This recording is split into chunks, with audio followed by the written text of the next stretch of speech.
Mr. President, to may I move that we acknowledge and um,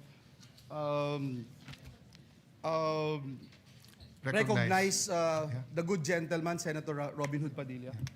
Senator Padilla, you're recognized. Maraming salamat po, Ginoong Pangulo, at sa ating pinunong mayorya. Mga mahal kong kasama, mga kagalang-galang kong kasama, at mga karespeto kong mga kasama, meron po akong naiwang usapin kahapon sa ating sesyon. Tungkol po ito sa asal o decorum ng isa sa ating kasamahan. Kaya naman, muli po akong humingi ng pagkakataon na makapagsalita ukol dito upang ipaalala at bigyang diin ang ating mga alituntunin dito sa Senado. Naniniwala po ako na mahalagang mapanatili natin ang respeto, paggalang at kaayusan sa bawat pagdinig at talakayan. Ayon po sa ating rules, ang sabi po dyan, Section 93, Rule number 34, Unparliamentary Acts and Language. Ang sabi po dyan, acts and language which offend a senator or any public institution shall be deemed unparliamentary. Sa wikang Pilipino, ang mga kilos at pananalitang nakakasama ng loob sa isang senador o alinmang pampublikong institusyon ay itinuturing na hindi naaayon sa kagandahang asal ng parlamentaryo.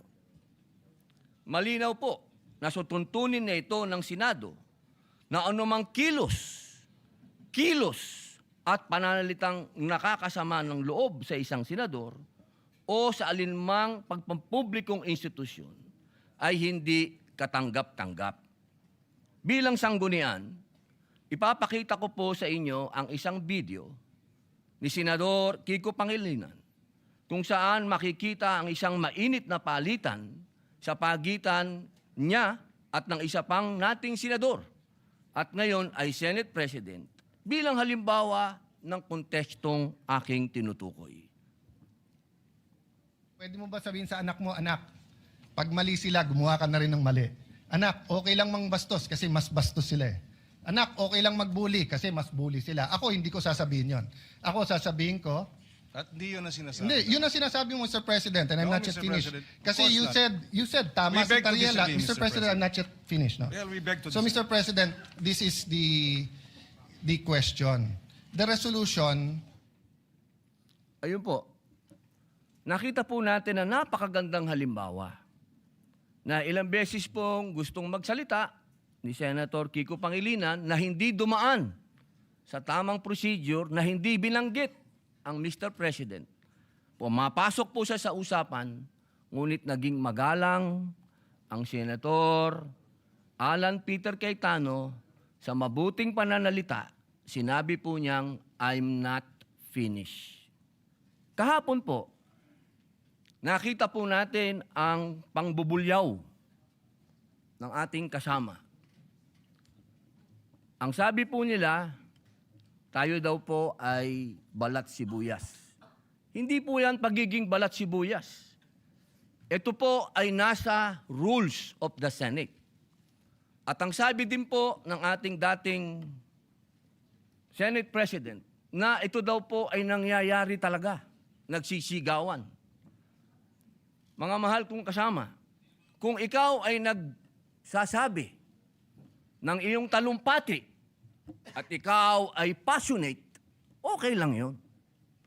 Pero para sigawan mo ang kasama mo, nasaan ang rules of the Senate? Si Ginoong Kiko Pangilinan ng ating senador ay ilang beses na pong senador. Ako po ay neophyte kung tawagin. Napakainam po sana kung pakitaan niya ako ng magandang asal at ipakita sa akin na ganito, iho, ang pagsasabi ng I'm not finished. Hindi yung I have the floor with the burning eyes and the very high voice. Ladies and gentlemen, On record po ito. Nangyari po ito on record sa Senado. Humihingi po siya ng pag-abot ng kamay sa akin, hindi na on record. Paano ko po tatanggapin ng kamay niya? Ginawa niya yan on record.